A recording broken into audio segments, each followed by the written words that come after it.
you better go get a guy who has turned things around, who has been a college coach. He's been in New England as a head coach, went to Seattle when Seattle ended up drafting a lot of great players that turned that whole franchise around, and he led it. So I think it would be a good decision for the Raiders. I frankly would lean toward Pete Carroll, especially where that team is right now.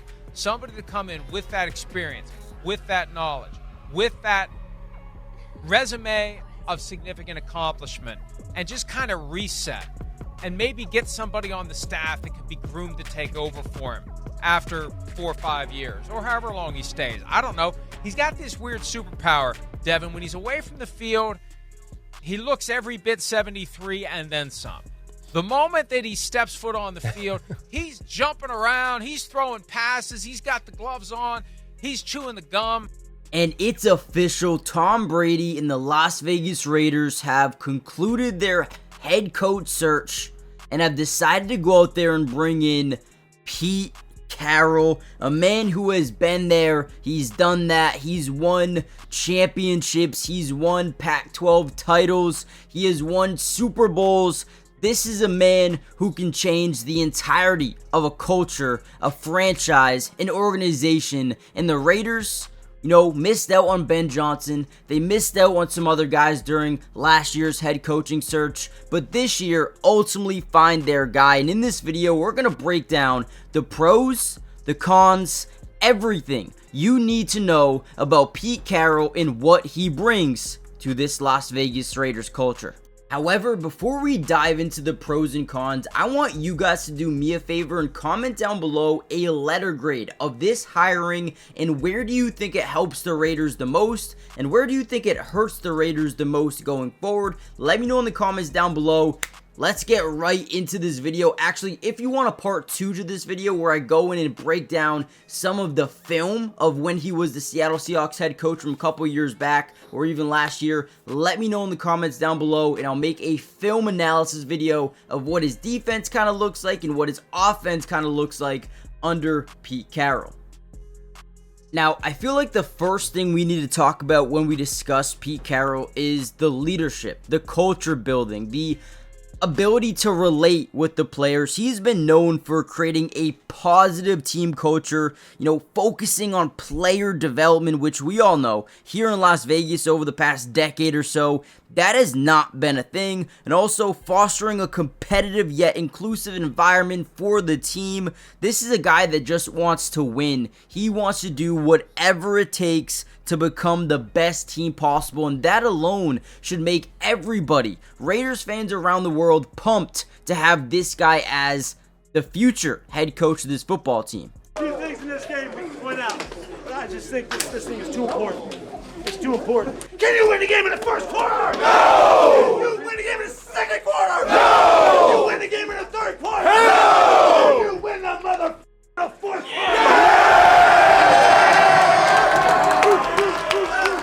You'll always remember this Monday night. You'll always have this Monday night. You made a great freaking memory. We hung all night long. We did it, fellas. We stayed with it. You stayed. As the game got on, we did better. We got cleaner. We got sharper. To be able to do that at the end of the game, 92 yards to get it, and then also to take the football right back off them. That's big time freaking NFL football. It's a great job. What that means going forward, it don't matter right now. Let's just enjoy the out of this win right now and have a blast with it. I'm so freaking jacked. I'm so freaking jacked. God damn. And another big thing about him is the experience, the success that he has already had, not only in the NFL, but also in college. This dude just knows how to coach football players, whether you're young, whether you're old, he can relate to anybody. And the track record that he has, both in college with national championships and in the NFL with a Super Bowl victory, his experience alone, managing high-profile players, right, coaching crucial games in crucial situations. However, obviously, that Marshawn Lynch should have ran the ball up the middle. Yeah, in the Super Bowl versus the Patriots, that will always be a stain on his resume. But at the end of the day, this dude has been a winning football coach. I don't care what has happened. He has proved to not only himself, but to the entirety of the world that he can coach basketball team. But one of the most important things about him, player development. And he is also a proven track record of taking guys to the next level, whether it be a later round pick, whether it be an early round pick, whoever it may be. He knows what it takes to get a team activated, has a history of turning lesser known talents into stars. Russell Wilson, right? The Legion of Boom. Richard Sherman, Brandon Browner, Cam Chancellor, Earl Thomas, making those guys who they were, making that one of the scariest defenses in football, and turning this organization completely around the moment he got into the door. But his ability to identify, nurture talent could be a massive asset for this team for a very long time. Now, real quickly, guys, before we talk about a little bit of his experience in the NFL and where I think it helps the Raiders the most, do me a big time favor, hit the like button if you do want that part 2 where I go in, break down some of Pete Carroll's film on the field and show you kind of what he likes to do and, some of his best plays and best games in the NFL as a head coach. We can break that down if you want it. But more importantly, subscribe to the channel if you're new. I am a big Raiders fan, so trust me, you're going to get a lot of Raiders content from film breakdown, from free agency signings, right? Breaking down more film in terms of who they bring in through free agency, draft analysis, draft film breakdown, trades, anything they do in the offseason to trade for a player, more film breakdown to show you guys what you guys are getting. But with that being said, hit the like button, subscribe, join the family, turn on post notifications, and let's dive into some more reasons, some pros and cons of why I do and maybe don't like Pete Carroll as a head coach going forward. Now, the last thing I really do like about him is the passion that he has for the game. Obviously, you could tell with his locker room speeches, this dude is always fired up, man. Just to win a game, the dude gets absolutely pumped. And very similar to Antonio Pierce, I actually did like Antonio Pierce's ability to connect to a team, but I think Pete Carroll has a combination of both being able to connect to a team, but also being able to coach, being able to go through those crucial situations and know how to get his guys ready for any moment. I think he's got that as well. Now, if you want to talk about maybe a con or a couple of cons to signing or hiring Pete Carroll as a head coach, I do think there are a couple of them we should talk about.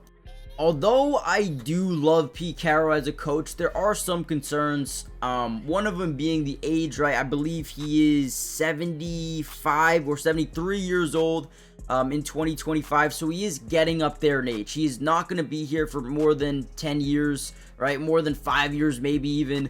I think the most important thing that they need to be able to do with this Raiders team is build a culture, right? And start to develop someone, a coach, that can take over after Pete Carroll decides to retire. I think his philosophical approach to coaching is something that's a little bit different from this new era. He connects to the players very well, but some players nowadays are different. They need that tough love. Is he going to give that to them? I don't know. He needs to be a little bit more tough on guys at times. Can he do that? I don't really know too much. He's just a guy, a motivator, in terms of just being happy, have that energy, the passion to win games. So in terms of that, I like him, but will it fit with this Raiders organization, what they have built already? I don't know. That's going to be a big question. Another thing is drafting. He's not been amazing at drafting. But hiring a GM like John Spytek, who has a good knack of finding talent, being that assistant GM, scouting wise, I think they could be a good duo together. I guess we'll have to wait and see, but let me know what you guys think in the comments down below. Subscribe if you're new, join the family, turn on post notifications. If you want some film analysis of Pete Carroll's offense and defense, let me know and I'll break that down ASAP, and I'll see you guys soon. Peace.